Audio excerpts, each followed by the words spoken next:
मेरा राधे राधे। आज हम भगवत गीता के 11वें अध्याय से पढ़ना शुरू करेंगे।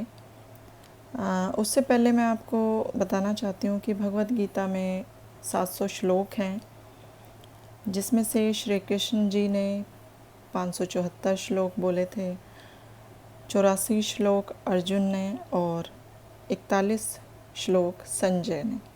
और जो पहला श्लोक था वो धृतराष्ट्र जी ने बोला था। तो आज हम 11वें अध्याय की शुरुआत करने जा रहे हैं।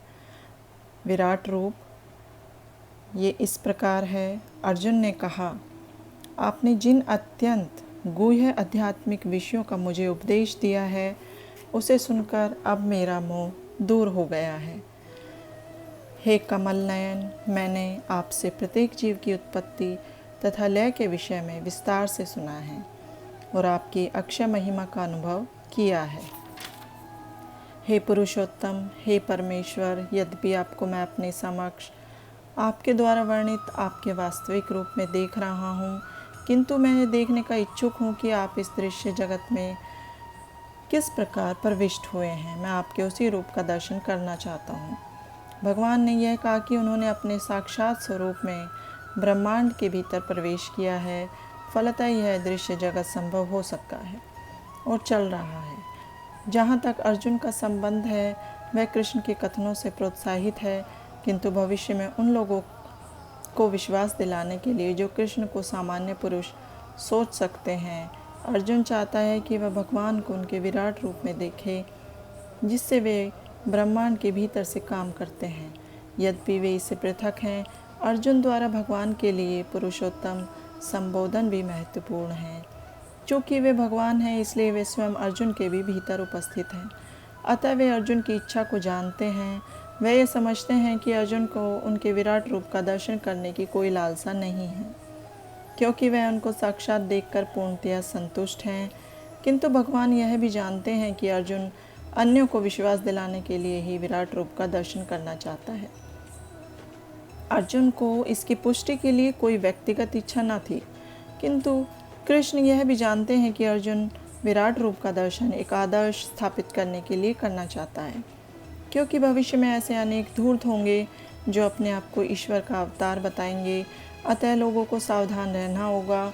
जो कोई अपने को कृष्ण कहेगा, उसे अपने दावों की पुष्टि के लिए विराट रूप दिखाने के लिए सन्नद्ध रहना होगा। हे प्रभु, हे योगेश्वर, यदि आप सोचते हैं कि मैं आपके विश्व रूप को देखने में समर्थ हो सकता हूँ, तो कृपा करके मुझे अपना असीम रूप, विश्व रूप दिखलाइए। भगवान ने कहा, हे अर्जुन, हे पार्थ, अब तो मेरे ऐश्वर्य को सैकड़ों हजारों प्रकार के दैवी तथा विविध रंगों वाले रूप को देखो। अर्जुन कृष्ण के विश्व रूप का दर्शनाभिलाषी था, जो दिव्य होकर भी दृश्य जगत के लाभार्थ प्रकट होता है। फलतः वह प्रकृति के अस्थायी काल द्वारा प्रभावित है।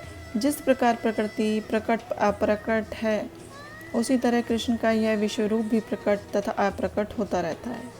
यह कृष्ण के अन्य रूपों की भांति वैकुंठ में नित्य नहीं रहता। जहाँ तक भक्त की बात है, वह विश्व रूप देखने के लिए तनिक भी इच्छुक नहीं रहता। लेकिन चूँकि अर्जुन कृष्ण को इस रूप में देखना चाहता था, अतः वे यह रूप प्रकट करते हैं। सामान्य व्यक्ति इस रूप को नहीं देख सकता। श्री कृष्ण द्वारा शक्ति प्रदान किए जाने पर ही इसके दर्शन हो सकते हैं। हे भारत, लो तुम आदित्यों, वसुओं, रुद्रों, अश्विनी कुमारों तथा अन्य देवताओं के विभिन्न रूपों को यहाँ देखो। तुम ऐसे अनेक आश्चर्यम रूपों को देखो, जिन्हें पहले किसी को न तो कभी देखा है न सुना है। हे अर्जुन, तुम जो भी देखना चाहो, उसे तत्क्षण मेरे शरीर में देखो। तुम इस समय तथा भविष्य में भी जो भी देखना चाहते हो, उसको यह विश्व रूप दिखाने वाला है। यहाँ एक ही स्थान पर चराचर सब कुछ है। कोई भी व्यक्ति एक स्थान में बैठे बैठे सारा विश्व नहीं देख सकता।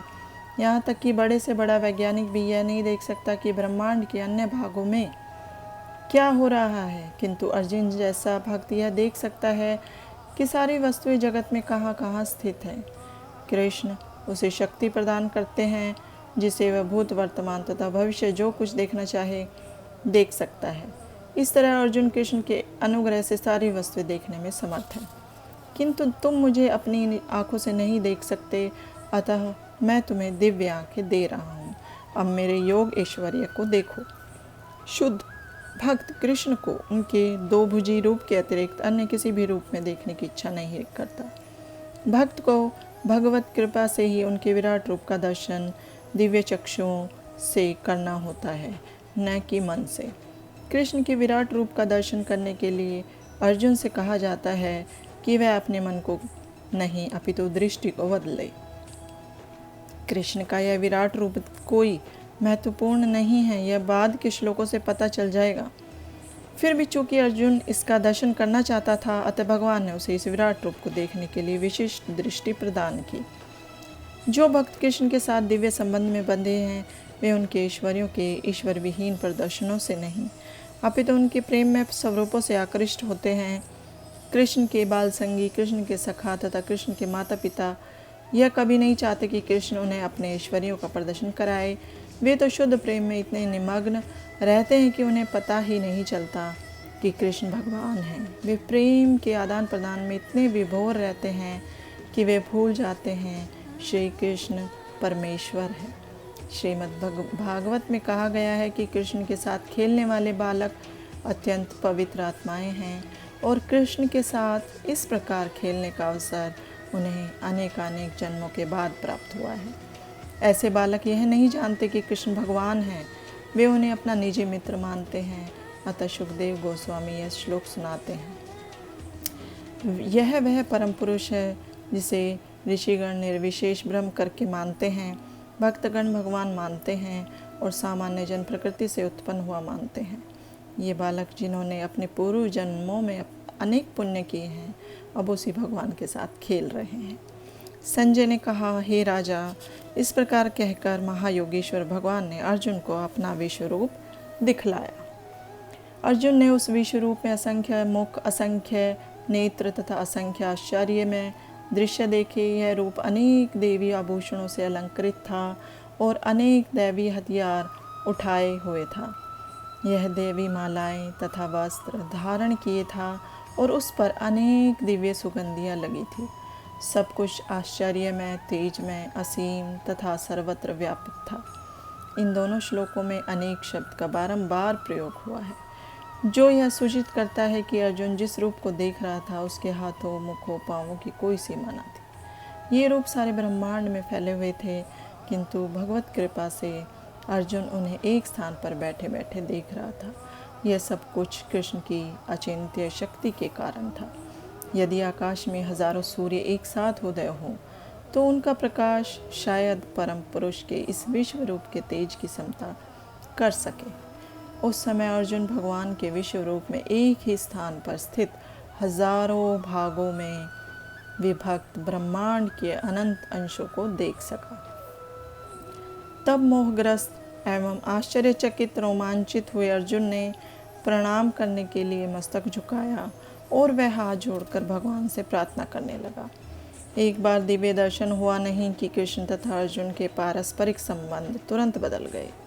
अभी तक कृष्ण तथा अर्जुन में मैत्री संबंध था, किंतु दर्शन होते ही अर्जुन अत्यंत आदरपूर्वक प्रणाम कर रहा है और हाथ जोड़कर कृष्ण से प्रार्थना कर रहा है।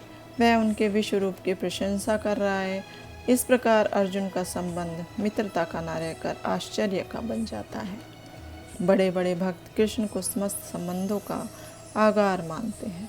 यह कहा जाता है कि वे दो जीवों के बीच, देवताओं के बीच तथा भगवान तथा भक्त के बीच के पारस्परिक आदान प्रदान होने वाले संबंधों के सागर हैं। यहाँ पर अर्जुन आश्चर्य संबंध से प्रेरित है और उसी में वह अत्यंत गंभीर तथा शांत हुए भी अत्यंत आह्लादित हो उठा।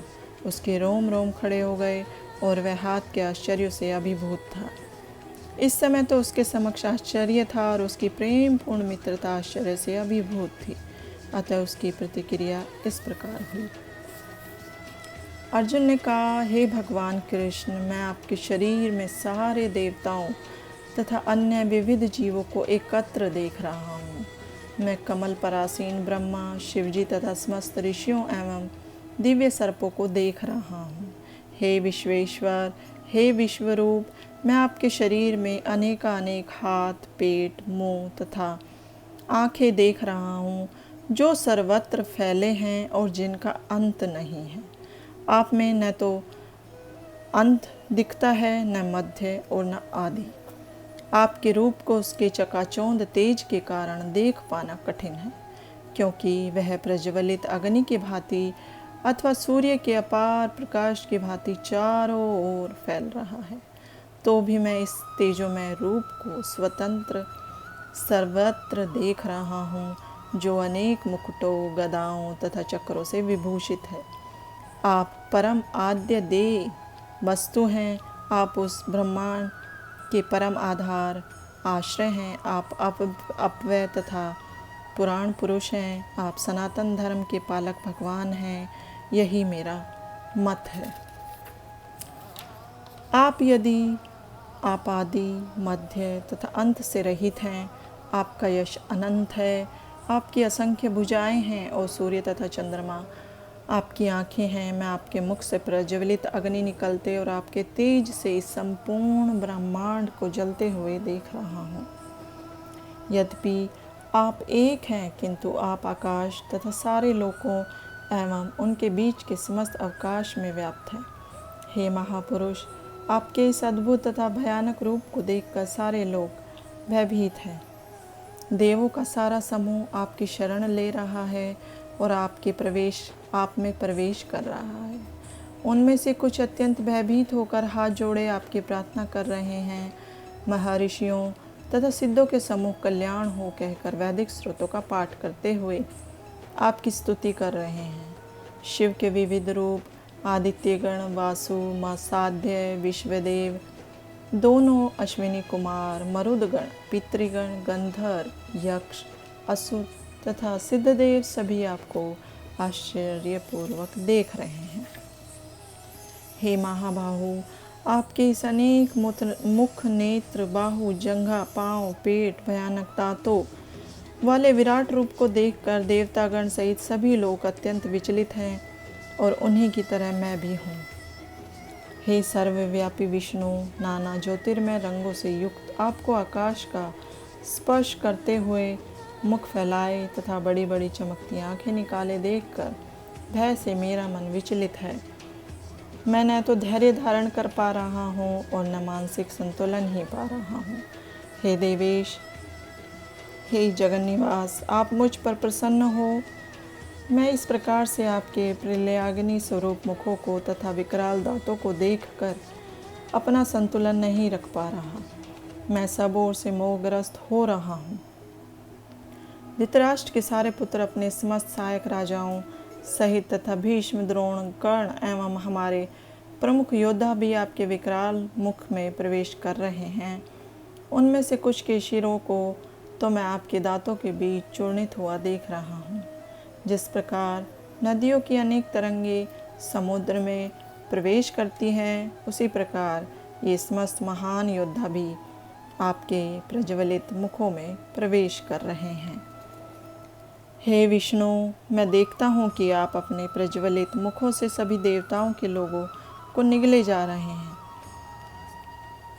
आप सारे ब्रह्मांड को अपने तेज से आपूरित करके अपने विकराल झुलसाती किरणों सहित प्रकट हो रहे हैं। सभी को मेरा राधे राधे।